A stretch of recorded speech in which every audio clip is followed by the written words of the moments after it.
हौसला, हिम्मत और कुछ कर गुजरने का जज्बा हो तो गरीबी व जाति धर्म की बाधाएं खुद ब खुद टूट जाती है। नमस्कार, आज हम एक ऐसी महिला के बारे में बात करने वाले हैं जो कर्नाटक के एक छोटे से शहर से जन्म लेती है। लेकिन गौरव की बात यह है कि उसने कर्नाटक के छोटे से शहर में जन्म लेकर संयुक्त राष्ट्र मानवाधिकार परिषद तक का मुकाम तक पहुंचने वाली वह न सिर्फ एक पहली भारतीय महिला है बल्कि एशिया की एकलौती महिला भी है।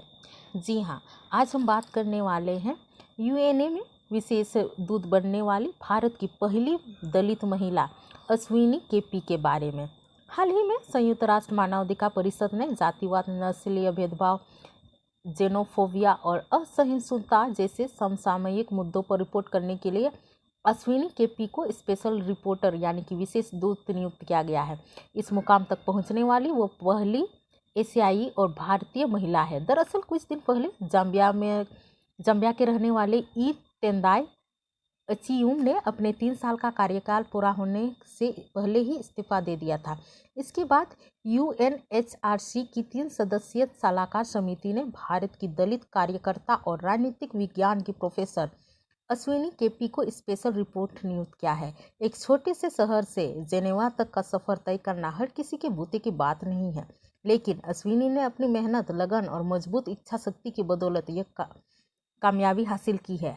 स्पेशल रिपोर्ट की रेस में अश्विनी केपी के अलावा भारत मूल के ही जोशुआ कैस्टेलिनो और बोत्सवाना की यूनिटी डॉव भी शामिल थी। अश्विनी यूएनएचआरसी की 6वीं स्पेशल रिपोर्टर है। इसका 3 साल का कार्यकाल 1 नवंबर से शुरू होगा और इस पद पर अब तक अफ्रीकी देशों के लोग ही काम करते रहे हैं। कर्नाटक के एक छोटे से शहर चिक्कबल्लापुर से यूएनएचआरसी में जगह बनाने वाली अश्विनी की जीवन यात्रा काफ़ी दिलचस्प और प्रेरणादायक रही है। अश्विनी का जन्म साल 1986 में एक दलित परिवार में हुआ था। उनके पिता कर्नाटक प्रशासनिक सेवा में अधिकारिक थे, लिहाजा उनकी शुरुआती स्कूल पढ़ाई कर्नाटक में ही हुई।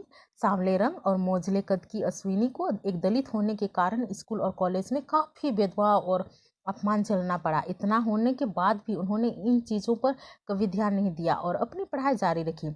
अश्विनी ने बंगलुरु के माउंट कार्मेल कॉलेज से ग्रेजुएशन और सेंट जोसेफ कॉलेज से राजनीतिक विज्ञान में पोस्ट ग्रेजुएशन की पढ़ाई की। चिक्कबल्लापुर से सटे कोलार गोल्ड फील्ड्स के आसपास रहने वाले गरीब आदिवासी और दलित परिवारों की दयनीय स्थिति को देखकर वो काफ़ी परेशान रहती थी।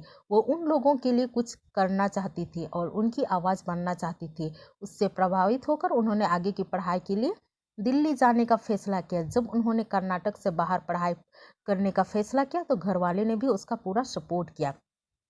अश्विनी केपी ने नई दिल्ली स्थित जवाहरलाल नेहरू विश्वविद्यालय के साथ साउथ एशियन स्टडीज से एमफिल और पीएचडी की पढ़ाई की। पीएचडी के दौरान उन्होंने दलित मानवाधिकार के संदर्भ में भारत और नेपाल का तुलनात्मक अध्ययन किया। उन्होंने अपनी थीसिस का विषय दलित मानवाधिकारों का अंतर्राष्ट्रीय आयाम, भारत और नेपाल का एक केस स्टडी रखा।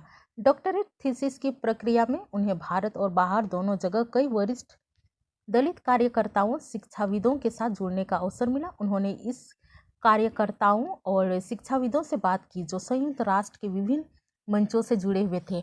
उनके अनुभव ने जाति और नस्लवाद की समस्याओं के बारे में एक समझ बनाने में काफ़ी मदद की। जेएनयू में पढ़ते हुए अश्विनी संयुक्त दलित छात्र मंच की भी हिस्सा रही। इस मंच ने उन्हें स्टूडेंट एक्टिविज्म से अवगत कराया और हाशिए पर खड़े लोगों की आवाज़ बनने की ताकत दी। कॉलेज में भी वो जाति विरोधी और अम्बेडकरवादी आंदोलन के प्रति उन्मुख रहे।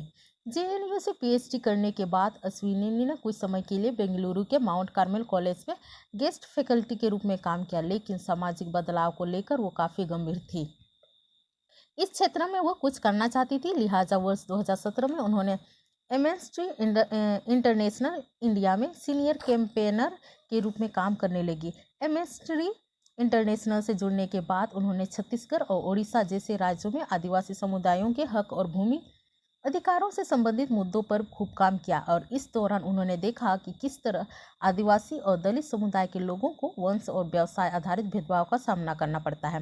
इन समस्याओं को उन्होंने पहली बार अंतर्राष्ट्रीय स्तर पर उठाया और काम के दौरान इन राज्यों के सबसे दूर दराज के इलाकों में रहने वाले स्वदेशी समुदायों के जीवन की सच्चाई का पता चला। इसी भावना के साथ उन्होंने सामाजिक क्षेत्र में लंबे समय तक काम किया। इसी का नतीजा है कि वह आज अंतर्राष्ट्रीय स्तर पर अपनी पहचान गढ़ पाई है।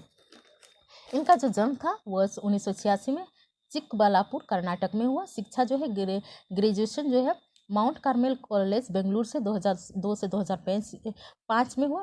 Post graduation in political science Saint Joseph college Bengaluru से 2006 से 8 और एमफिल और PhD South Asian studies Jawaharlal Nehru विश्वविद्यालय 2011 से 15 रहा। आई होप ये वीडियो आप लोग के लिए काफ़ी हेल्पफुल रहा होगा। वीडियो पसंद आए तो लाइक शेयर एंड सब्सक्राइब जरूर कीजिएगा। धन्यवाद। फिर मिलेंगे एक ऐसे ही नए वीडियो के साथ।